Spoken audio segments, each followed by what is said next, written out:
Aloha guys, it's your boy D-Wood Wilburn here with all your investing tips and strategies. Today we're going to focus on real estate and ways to protect yourself with our current economic situation.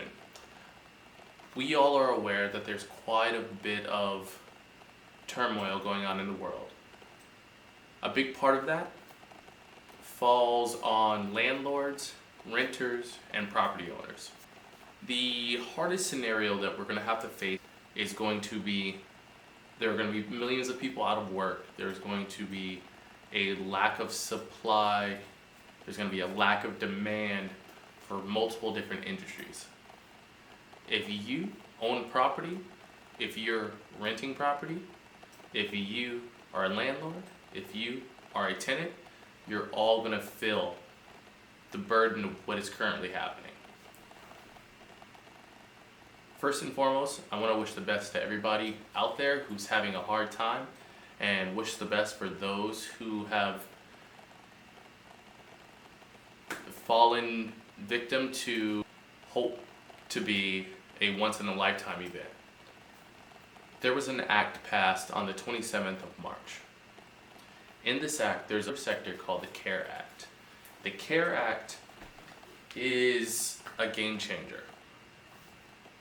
for a lot of people, as long as you know how to utilize it and what you should be doing in order to both take advantage of that scenario and also be cautious in what you do with that. The CARE Act states that you have 180 days to utilize what's called a forbearance. A forbearance is when your lending establishment, so your mortgage provider or your loan administrator, allows you to either push off your payments or reduce your payments for a limited time frame. The time frame that is stated within the CARE Act, which is now written into federal law, is 180 days.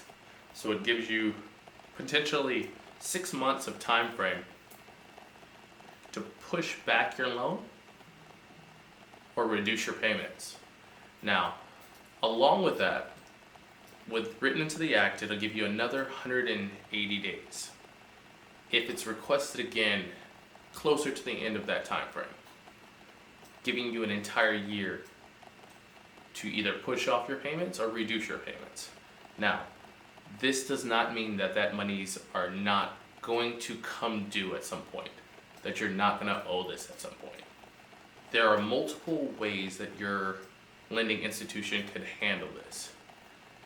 If you choose to go this path, which I suggest for most people who may be in a scenario where you're out of work or you've lost a dramatic amount of your income because of the situation at hand, all that's required to utilize this act is to make contact with your lender. It's the first and most important step.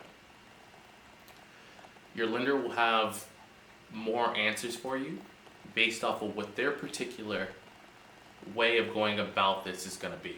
The 180 days initially, if requested, and you tell them that you have hit a financial hardship, that's all that they need to know according to the act.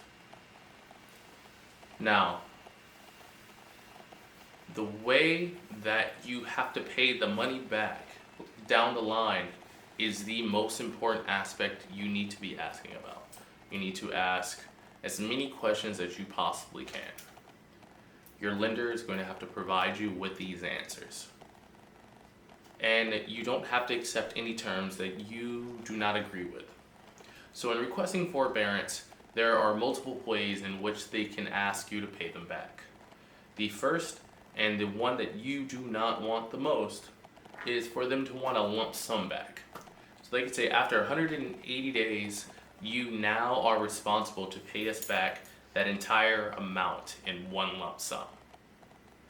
So, for instance, if you have a $2,000 mortgage, and in said $2,000 mortgage, you are pushing that out 180 days. It's going to be your $2,000 times 6 months. which leaves you with a $12,000 bill that you have to pay instantaneously upon return.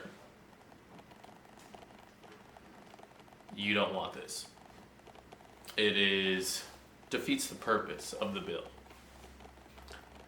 You would be responsible for basically saving up $12,000 in the time frame where you couldn't pay $12,000.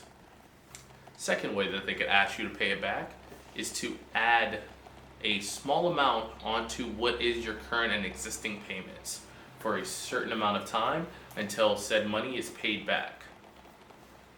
Better option than option one, but obviously still not the best. The third option is have them push the loan back 180 days, which means instead of having a 30-year mortgage, you'd have a 30-year and 6-month mortgage with a 6-month break in the middle. This is the most optimal way that you would want this to play out. Before you agree to anything, you want to ask all these questions. Ask your lender how they expect it to be paid back, if it's possible to extend the loan and have it placed at the end of the loan. As many questions as you possibly can to get as much information so you can make a solid decision that is right for you is what I would suggest. I personally took a forbearance on my properties for the 180 days.